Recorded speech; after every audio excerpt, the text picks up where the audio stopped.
believe, give charity for the pleasure of Allah, the pleasure of Allah. Oh, you who believe, read the Quran every night of Ramadan, night of Ramadan. Welcome, O Ramadan, it is Ramadan, it is Ramadan.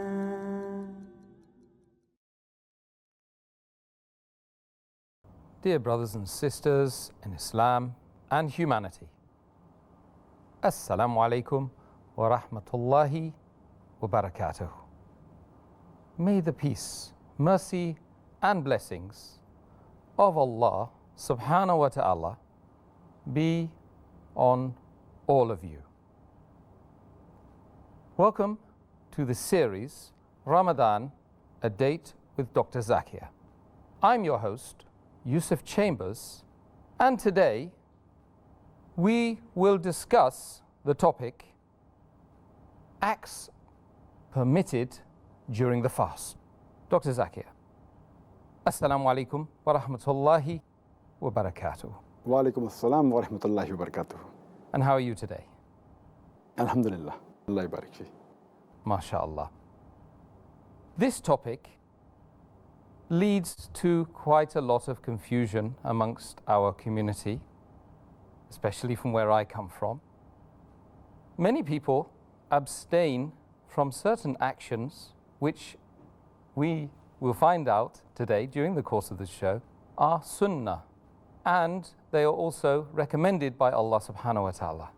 So let's start with the question relating to one of those issues, I'm sure. The taking of a bath, bathing. Sometimes it is taken, the bath, in order to cool the body down due to climatic conditions, and other times it is taken to remove sexual impurity. Is this a permitted act during the fast? Alhamdulillah. Wassalatu wassalam ala rasulillah wa ala alihi wa sahbihi ajmain. Amma ba'd. A'udhu billahi minash shaitanir rajim. Bismillahir rahmanir rahim. Rabbi shrah li sadri wa yassir li amri wahlul 'uqdatam min lisani yafqahu qawli. As far as bathing is concerned, that is ghusl, whether it's done for religious fard, if you're in the state of junub, that's sexual defilement, or whether it is done to clean your body, to remove the dirt or you're feeling sticky, or whether bathing is done because you're feeling thirsty or you're feeling hot, whatever reason it's done for, as long as the person does not swallow water, the fast does not get invalidated. So bathing is permissible while fasting, and there are several ahadith to show that it's permitted. It's mentioned in Sahih Bukhari, volume number 3, in the book of fasting, hadith number 1926, that Aisha, may Allah be pleased with her, she says that the Prophet, he got up from his sleep in a sexually defiled state, in the state of junub, while he was fasting, and he took a bath and he continued his fast. That means bathing was obligatory here because he had intercourse with the wife, so it was compulsory, and he bathed. Further, if you read Sunan Abu Dawud, volume number 2, in the book of fasting, hadith number 2359, Hazrat Abu Bakr, may Allah be pleased with him, he says that he heard a man saying that when the Prophet had gone to Al-Arj, and while he was fasting, he poured water over his head because he was thirsty or he was feeling excessively hot. So even when you feel thirsty or you feel hot, you're allowed to pour water over your head or have a bath in the state of fasting. Furthermore, it's mentioned in Sahih al-Bukhari, volume number 3, in the book of fasting, chapter number 25, Ibn Umar, may Allah be pleased with him, he soaked his garment in water and he wore it. In the same chapter, Sahih Bukhari, volume number 3, in the book of fasting, chapter number 25, it's mentioned that Anas, may Allah be pleased with him, he says he had a tub of water in which he used to sit while he used to fast. So all these hadiths show us that taking ghusl, pouring water over your head, whether it be for religious purpose, whether it's fard, whether it's optional mubah, whether you're feeling excessively hot, whether you're feeling dirty, whether you're feeling thirsty, in the state of fasting, all these are permissible as long as you do not swallow water while having a bath. In the UK, Ramadan is about to enter the period of summer. And I know later on we'll be answering questions about Ramadan entering summer.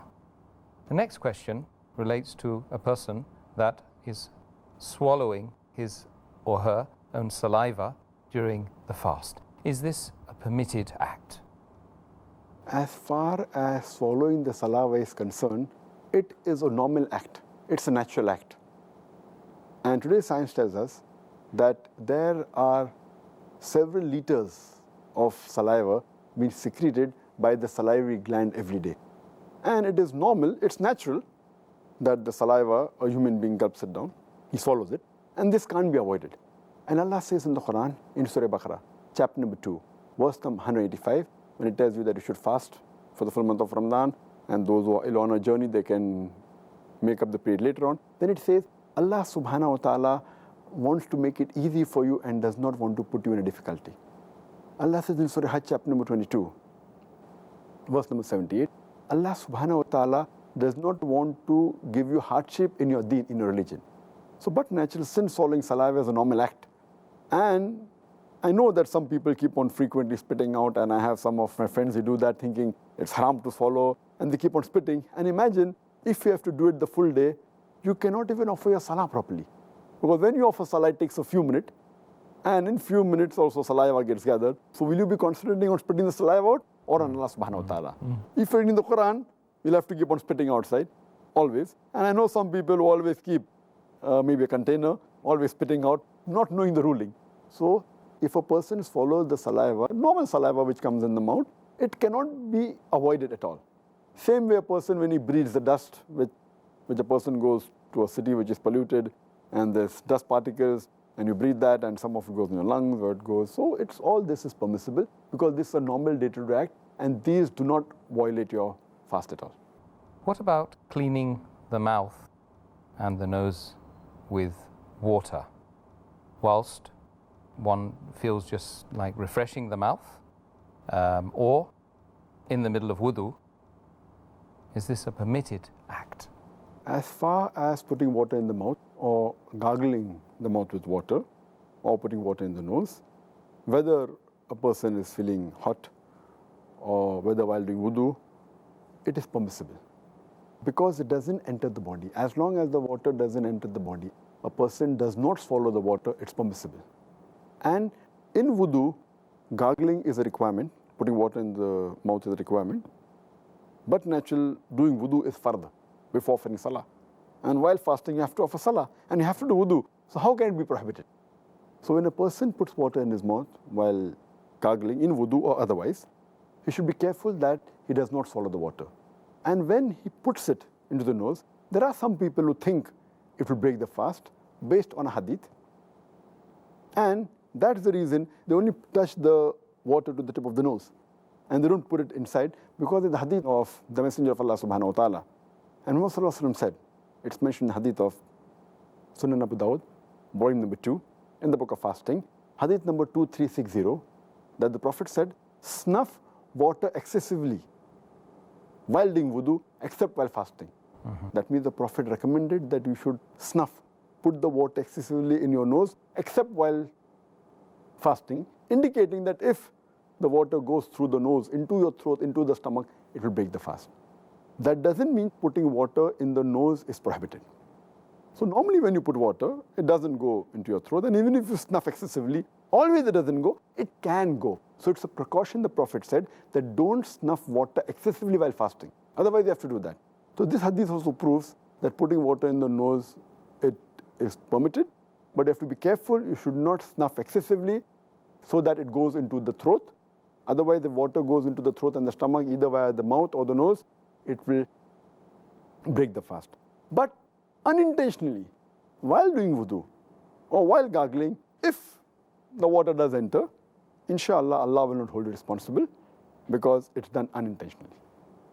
Okay, so it all goes back to the issue of intention. That's right. Pleasing Allah, seeking the face of Allah subhanahu wa ta'ala. Now, I'm aware in the previous series, we've covered the next couple of questions. However, this topic wouldn't be complete without some answers to the following questions. First one, if a person who's fasting eats or drinks during the fast, unintentionally, does this break his or her fast? When a person drinks or eats unintentionally because of forgetfulness, it does not break the fast. And this normally happens mainly in the first few days of the month of Ramadan. A person is used to his daily activity and suddenly Ramadan comes, so unintentionally he may go to the kitchen or he may pick up a bottle of water and pour it in the glass and have it. Or a person goes jogging and he comes back and he's used to having water. So it does happen. So based on the hadith of Muhammad sallallahu alaihi wasallam, which is mentioned in Sahih Bukhari, volume number 3, in the book of fasting, hadith number 1933, the beloved Prophet Muhammad sallallahu alaihi wasallam said that anyone who eats or drinks unintentionally, he has to complete the fast in the day. The fast is not broken, and whatever he has eaten or drunk, Allah has provided him with that.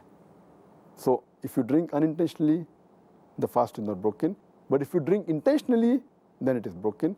And while drinking, if you realize, or while eating you realize, immediately you should stop, because then if you continue, it will be counted as though you're having it with intention. The moment you realize, you should stop it. And if there's some food in the mouth and you realize you're fasting, you should spit it out. But unintentionally, whatever is done, it is forgiven. What about in the case of a person that eats it and then maybe 15, 20 minutes later suddenly realize, sometimes that has happened to me, suddenly realize, oh, subhanallah, I've eaten something. What an idiot. I mean, what's the... So then the hadith says that food and drink, Allah has provided you with that. So to thank Allah. But it should be unintentionally done and out of forgetfulness. Yes. If it's done intentionally, Allah knows your niyyah. Yes. So you can fool the people, but not Allah subhanahu wa ta'ala. Jazakallah khair. Dr. Zakir, somebody is overcome with a sensation of nausea and they vomit during their fast. Does this nullify the fast?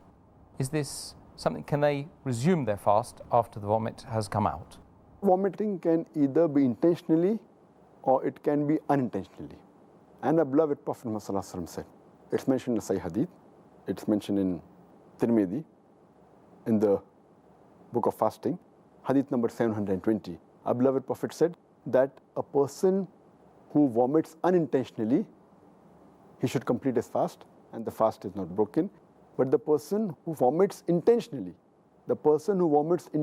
deliberately, then the fast is broken and he has to make up for the fast afterwards. And the same hadith is repeated in Sunan Abu Dawud, volume number 2, in the book of fasting, hadith number 2374, where the beloved Prophet ﷺ said that anyone who vomits suddenly, same thing unintentionally, then he does not have to atone for it. But if someone vomits intentionally, deliberately, he has to atone for it. But the person who does it deliberately, for example, by sticking a finger in the throat, or by pressing the stomach, or deliberately smelling something which is nasty, or looking at food which will make him vomit, and he continues that, then it comes under the category deliberately done. So then his fast is broken, he has to make up for that. But if it comes unintentionally, no problem. But when the vomit comes, he should not swallow the vomit after it has reached the mouth. If he swallows the vomit after it reaches the mouth, it will nullify the fast. So when a vomit comes, he should see that the vomitus comes out. And if it's unintentional, it will not break his fast. Thanks for that. That's very comprehensive. Dr. Zakir, I feel that the next question, of all the questions that we've got to ask today, will perhaps shock quite a few people. The issue of a man and his wife, perhaps sitting on a sofa or some other place of comfort, and the husband delivers a kiss on the wife's face, let's say, or the lips of the wife. Is this an action which nullifies the fast or is permitted? While fasting, if a husband kisses the wife or hugs the wife or shows his love for the wife by kissing on the cheek or the lip or the hand or hugs or embraces, all these things are permissible as long as it does not encourage him to go into an act which is haram for fasting. And this is very well stated in the hadith of Muhammad sallallahu alaihi wasallam. It's mentioned in Sahih Bukhari, volume number 3, in the book of fasting, hadith number 1927, that Aisha, may Allah be pleased with her, she says that the Prophet used to kiss and embrace his wives while fasting. But he was the best amongst you to control himself. That means the Prophet had the power to control.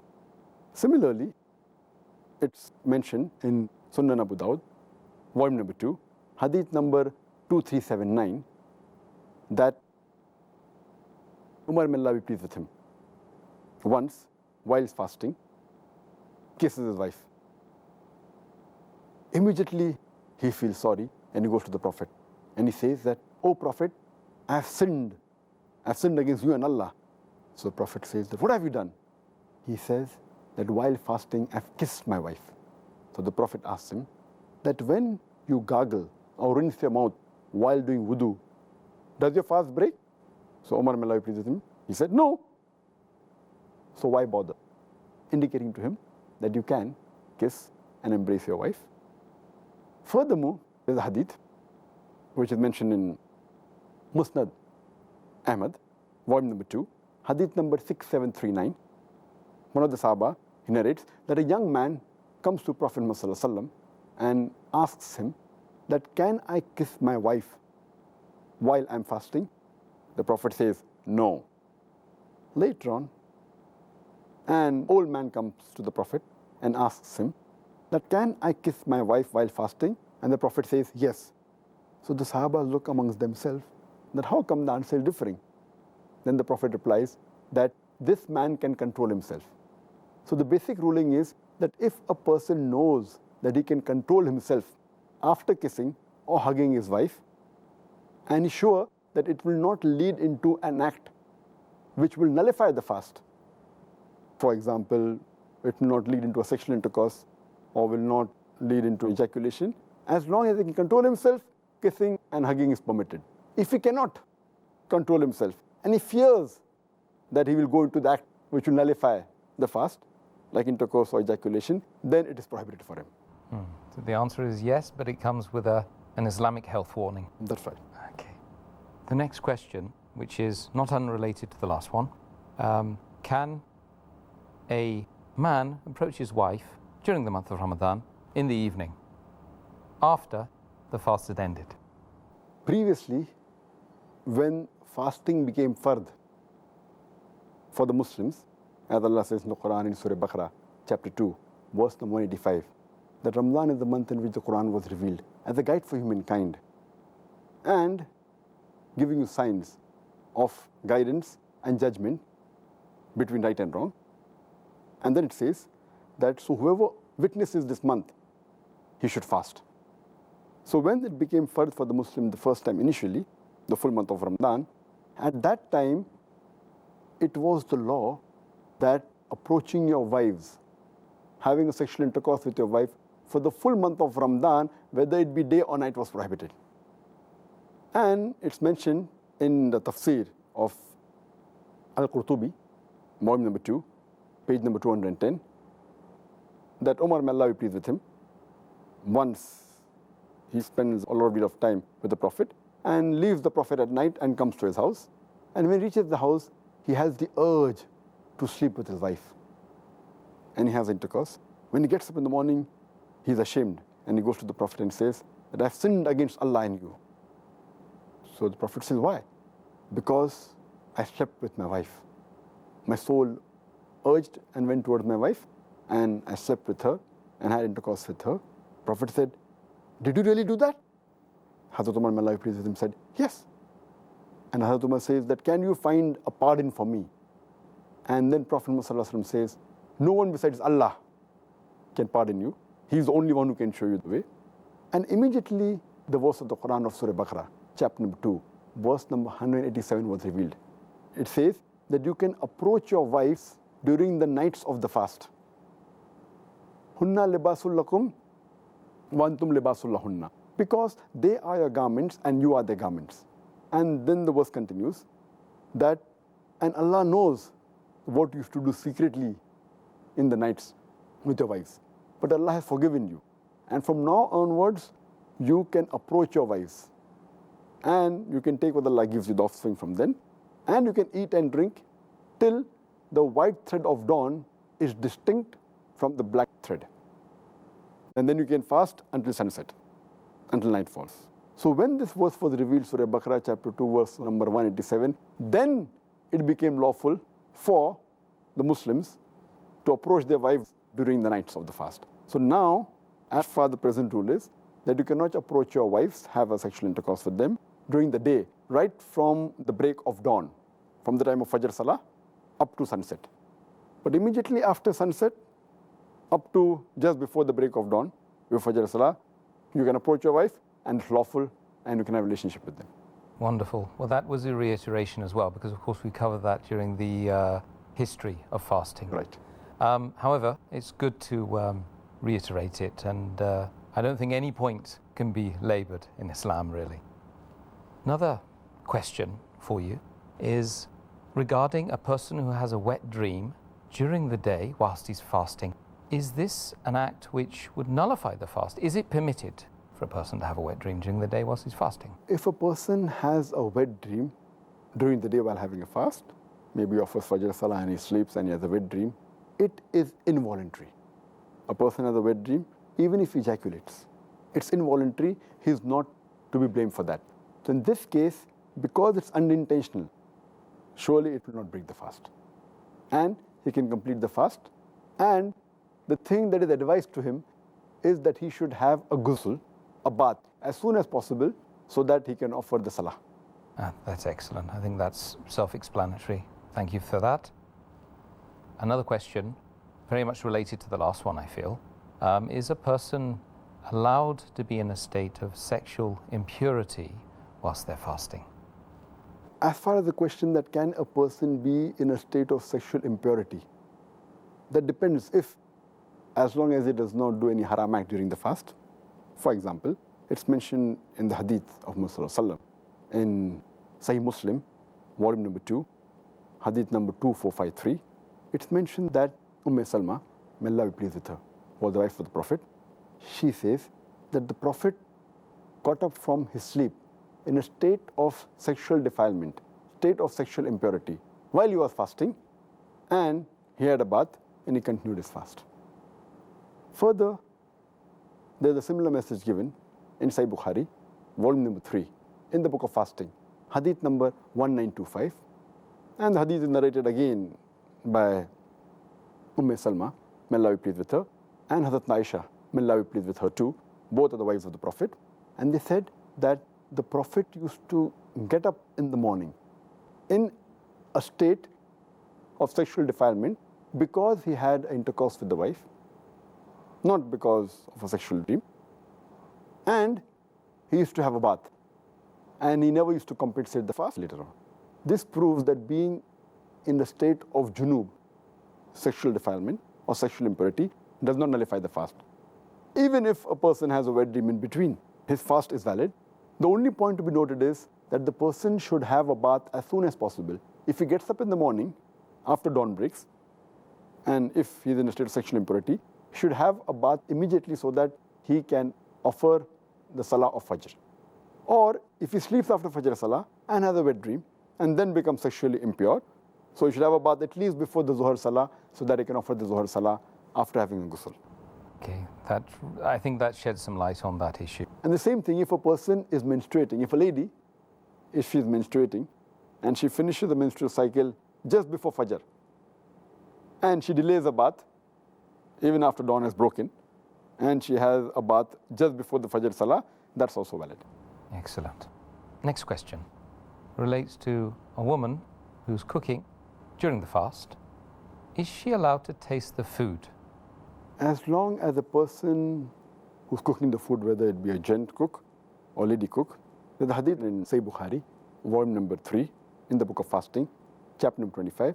It says, Ibn Abbas, he narrated that tasting food from the pots or meals, it does not break the fast. This is a mu'allaq hadith of Bukhari, but it is connected along with Sayyid ibn Shaybah and Bayhaqi, and the chain goes on. It makes it sahih. And it says that Ibn Abbas, may Allah be pleased with him, he says that tasting vinegar and food while fasting. So all these hadith prove that while fasting a person can taste food, but you have to be careful. The food should not enter your throat, you should not swallow the food. And that is the reason the scholars say that if it's required, you should do it. Otherwise not. For example, Imam Ahmad ibn Hanbal, he says that tasting food is makruh, unless it's a necessity. Same with Shaykh ibn Taymiyyah. He says that it is makruh unless it's a necessity. And while it's a necessity, if a woman is cooking food, she has to place the food on the tip of the tongue, so that she realizes whether the food is sweet or salty, and then she should spit it out. She should not swallow it. So that will not break her fast. Or if a mother wants to give food to the baby, and the only way she can give is by chewing it. So she is permitted to chew the food and then give it to the baby. But care should be taken that they should not swallow any particle of the food. She should spit it out. So these are necessities where it's permissible to taste food, but unnecessary. Just because you're feeling hungry and you taste it, it's makruh, though it will not break the fast. Makruh means discouraged. It will not break the fast. But otherwise, for a necessity, it can be done, but care should be taken. It does not go down the throat. It should not be swallowed. After tasting, the food should be spat out. Okay, I'm glad that you corrected me in a way and said we're not gender specific, because of course we know that men do cook and they should be encouraged to do so as well. Dr. Zakir, relating to the application of al-kuhl or black eyeliner, as we know it is sunnah, it is a sunnah of the Prophet Muhammad sallallahu alaihi wasallam. May Allah bless him. Is it something which is permitted during the fast? As far as putting alcohol, in our country, India, it's called as surma, or black eyeliner, it's sunnah of the Prophet. And we get in the hadith that Anas, may Allah be pleased with him, he used to always stay with the Prophet, he used to cook his food also, and he used to put this alcohol. And Prophet never prohibited him, even when he put during fasting. So this proves that putting alcohol does not break the fast, it is permitted. And even when you put any eye drops or ear drops, even if the ear drops or eye drops, after a certain time, you can feel the taste in the throat. According to most of the scholars, it does not invalidate the fast, because that is not the normal passage of food. And eye drops, these are medicines, they aren't food. And there are times that, because you know that having a medical doctor, the ears, nose and throat, they're connected, known as ENT. ENT, ear, nose, throat. So when you put eye drops, even the ear drops, nasal drops, there are chances after some time it may go into the throat and you may feel the taste. If it's the nasal drop, you should throw it out. But ear drops and eye drops, you feel the taste. According to most of the scholars, it does not break the fast. But there are some scholars who say that if it reaches the throat, it will nullify the fast. But the right ruling is that because it's not the normal passage for food and drink, according to most of the scholars, it does not nullify the fast. And if someone has a doubt, the best for him is he delays putting those nasal drops after sunset, so it's absolutely safe. But the right ruling is that even if you put a nasal drop or ear drop, it does not break the fast. Does the same apply for attar or perfume? You mean wearing perfume? Yes, wearing perfume. For instance, if you're going to apply perfume before or during the fast, is the ruling the same? If you wear a perfume and if you smell it, there's no problem at all. Smelling perfume is permitted, any sort of perfume, as long as it is not an incense smoke. You get smoke sticks or smoke that comes. Smelling that excessively, it may go in the nose, it may go in the stomach, and particles may go. So that is a bukhur. Bukhur. So that is what you should be careful of. where otherwise smelling perfume, it's permitted, it will not break the fast. The next question is regarding injections. Is it permitted during the fast? As far as injections are concerned, there are different types of injections. It can be intravenous injection, it can be intramuscular injection, it can be subcutaneous injection. But the injections can broadly be classified in two types. One type of injection which gives a person a nourishment, which is equivalent to giving food. For example, if you take an intravenous glucose, the people who have excessive dehydration, etc., and cannot take food by the mouth. So normally the medical treatment is giving intravenous glucose. This is sort of nourishment. It is equivalent to giving food. This will break the fast. But if it's not a nourishment, if it's only a medical treatment like insulin, it can be subcutaneously, or it is penicillin, all these medical treatments which are not nourishment to the body, are not somewhat like food, these can be given during the daytime and the fast will not break. Though there are some scholars who say that it's makruh or discouraged, it's preferable if it's taken after the sunset. But the right ruling is that it does not break the fast because it's not any sort of food. Okay. In terms of medical treatments, whilst one is fasting, such as nasal drops, sublingual tablets to be used under the tongue, or medical investigations where things are inserted into your body. Are these things permitted during the fast? There are a variety of treatments and investigations. The list is long. We can have a full episode on this. Time will not permit us to discuss all this. I'll just mention a few which come to my mind. As far as sublingual tablets are concerned, they are normally taken for angina. Person has a heart problem, he takes it. This sublingual tablet is kept beneath the tongue. It is not supposed to be swallowed. And it is not a sort of food or nourishment. It gets absorbed and the treatment is done. So because of this ruling, it does not break the fast. You should not swallow the tablet. It goes subcutaneously, it gets absorbed without going to the throat. If you use nasal drops, as long as the nasal drop does not go to the throat and to the stomach, it's permitted.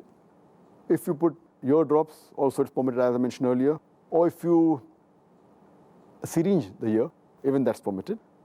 As far as investigations are concerned, if you do a pervaginal investigation, whether you insert a finger or you insert an instrument, it's permitted. Or for treatment, if you insert a vaginal pessary or you insert a douche or any instruments, it's permitted. If you insert an instrument in the uterus or any device known as IUD, intrauterine device, or you insert a catheter for investigation or a scope, all these are permitted. Even if you insert in the urinary tract, that is the urethra, a catheter, or inject a dye for doing an investigation, it does not break the fast.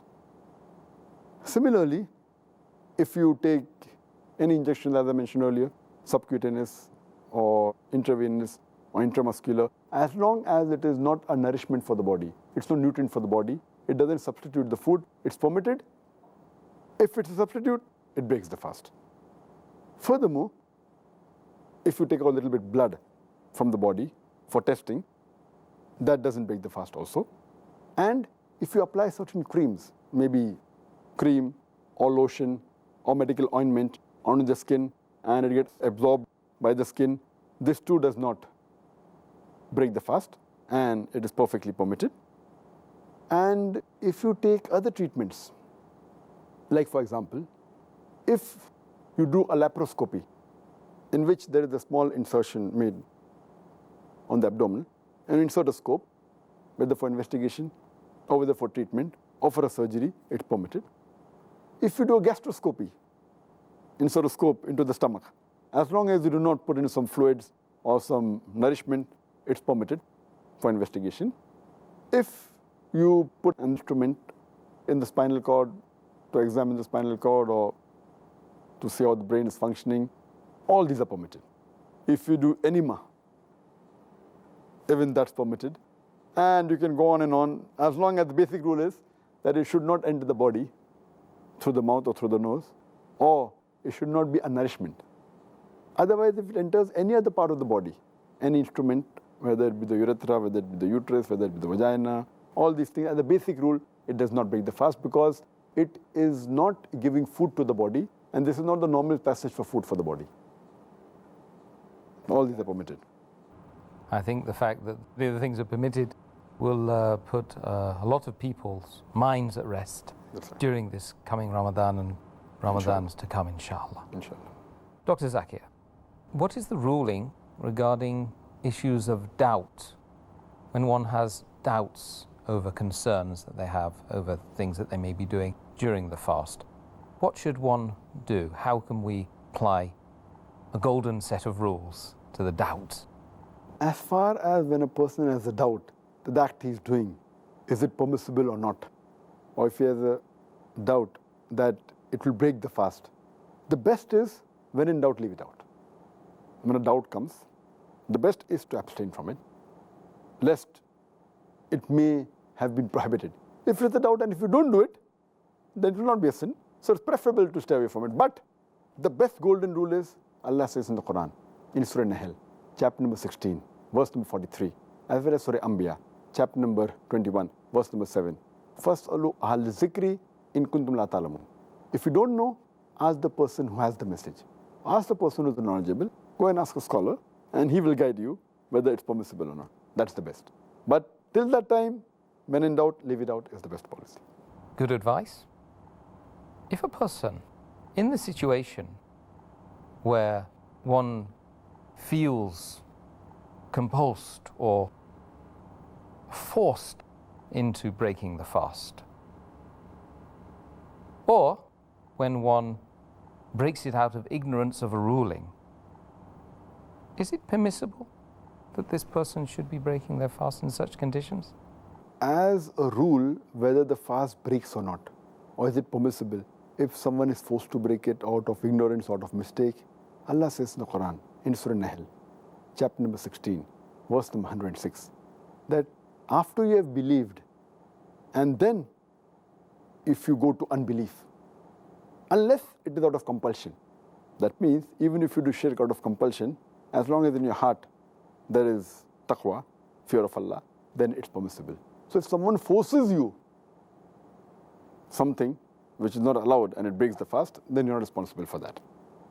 As far as the general ruling is concerned, our beloved Prophet Muhammad Sallallahu Alaihi Wasallam, he said, it's mentioned in Ibn Majah, volume number 3, hadith number 2043, as well as 2045, he said that Allah subhanahu wa ta'ala has excused my ummah from mistakes, from forgetfulness, and from that which is forced on them. So besides force, even if it's a mistake, or if it is due to forgetfulness, Allah excuses that. And that's mentioned in the Quran, in Surah Ahzab, chapter number 33, verse number 5, that if you do it out of mistake and don't intend doing it, then Allah will forgive you.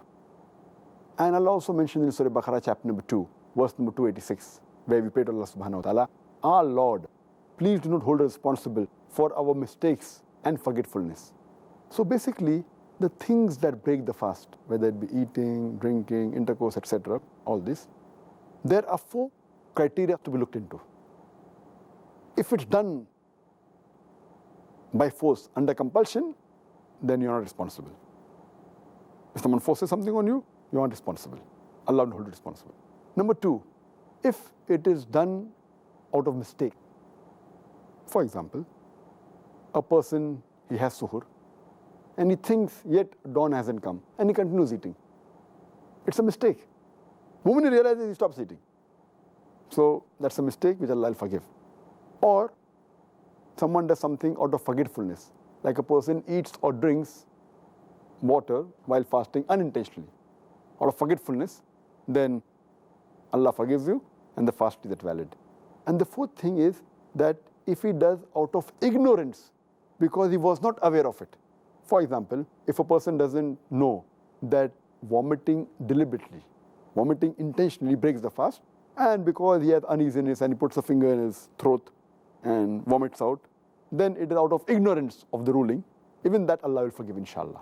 So these 4 categories, because Allah subhanahu wa ta'ala does not want to overburden us, and our Prophet said that if these are the case out of ignorance, out of mistake, or forgetfulness, if someone has a compulsion, all these things, inshallah, Allah will forgive you.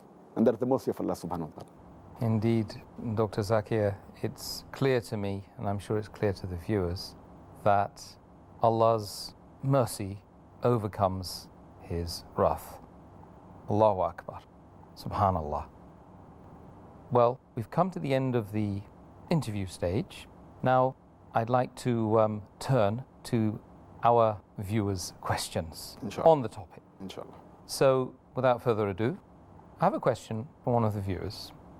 If a person is suffering from asthma, can he or she utilize using treatments like oxygen vaporizers and other oral tablets?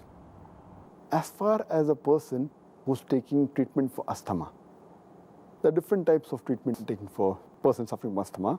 It can be puffers, it can be oxygen, it can be vaporizers, it can be tablets and capsules. In short, when a person uses a puffer, the gas goes by force into the lungs, expands the lung. And in no way does it break the fast, because it's mere gas going into the lungs.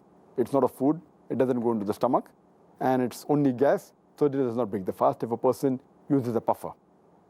As far as oxygen is concerned, that too, it's inhaled, goes in the lungs, comes out. So oxygen per se also does not break the fast, does not invalidate the fast. But as far as vaporizers are concerned, vaporizers can be of different types, can be in form of liquid, can be gaseous, in form of particles. And this medicine is put in a container, and once the button is pressed, the pressure which comes, and by pressure, it enters into the lungs, and it may be through a nozzle, can be through a mask, but when it enters the lungs, there are high chances that there are particles which may even go into the stomach. So that's the reason most of the scholars say that vaporizers as a treatment for asthma, it will break the fast. As far as capsules are concerned, the capsules, they contain the medicine in the form of a powder. It has a covering. Once you put in the container, and when the pressure is released, it comes out by force.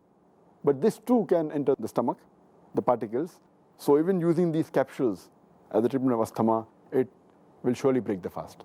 So only 2 things which are permitted as far as the person suffering from the disease of asthma is puffers and oxygen. This will not break the fast. Another question from one of our viewers. Is it permissible to use toothpaste whilst fasting? As far as using toothpaste is concerned, most of the scholars say that using toothpaste is permissible, including Sheikh bin Baz. May Allah have mercy on him. He says that using toothpaste along with toothbrush is like using siwak. And the Prophet has never prohibited using siwak. It's perfectly all right. It doesn't break the fast. But it will be careful that you should not swallow any of it. So swallowing any part of the toothpaste is forbidden. That's the reason some scholars say it's makruh, thinking, oh, if someone has toothpaste that has a strong taste and someone will swallow. So that's the reason some say it's discouraged. But the right ruling is that as long as you're careful that you don't swallow any part of it, you can use a toothpaste and a toothbrush. It does not nullify your fast. Okay, excellent. Next question from the viewers. Should a person spit having rinsed or washed his mouth out generally or after making wudu? Normally when people fast, there are some people who think that after you gargle your mouth with water or rinse your mouth with water, then they should spit out, because maybe some water will be swallowed. But the general ruling is that most of the scholars agree that once you gargle the mouth and after expulsion of the water from the mouth, there's no need to spit. It's not a requirement. And even those few scholars who say you should spit, it's only once. But there are some people who spit several times. Some people even take a cloth and they dry their mouth, after gargling, thinking that the water will, go into the stomach, which is absurd. Because normally when we see and we read the seerah of the Prophet and the lifestyle of the Sahabas, many a times when they drank water just before Fajr, before beginning the fast, when they heard the Fajr Azan, they stopped drinking. But we have never heard of any Sahaba spitting out after drinking water. If you have to spit while gargling, the people when they have water just before starting the fast at the end of the Zuhr, when they heard the azan, surely some hadith would have said that the Sahaba, they spat, so that the water doesn't go into, which is not seen. And while doing wudu, when you gargle the mouth, rinse the mouth, and you expel the water, that's it. Even if you have to spit, maximum, I think once is sufficient. You can't go beyond that, spitting several times and taking a cloth and drying your mouth. Everything else that remains can be counted as part of the saliva. There's no problem at all. You can't make life difficult for you. It's good to know that, actually. It would make life very difficult when one was fasting if we had to do that. Thank you very much, Dr. Zakir.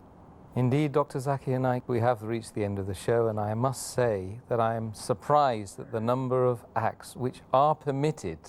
It's often the case that you feel when you're mixing with the brothers and sisters, Islam is all about no, no, no. It's actually about yes, yes, yes. Alhamdulillah. I'm so glad. Only a few knows. A few no-nos.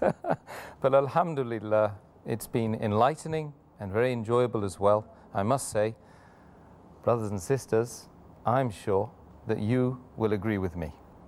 And I request you, once again, to encourage your friends, even if they are brothers and sisters in humanity as opposed to in Islam, to join us tomorrow at the same time when we will be discussing acts recommended and discouraged whilst fasting. So do join us. Assalamu alaikum wa rahmatullahi wa barakatuh. حافظين ذاكرين قانتين خاشعين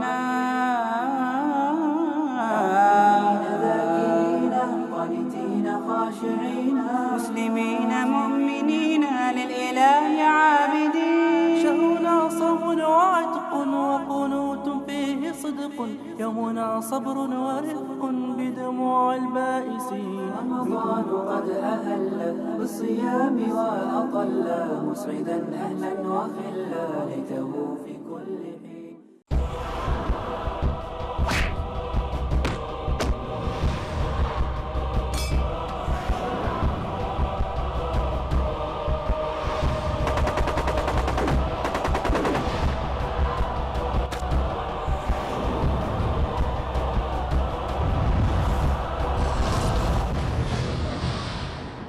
We made peace a symbol of ours. In the name of peace we gather here now.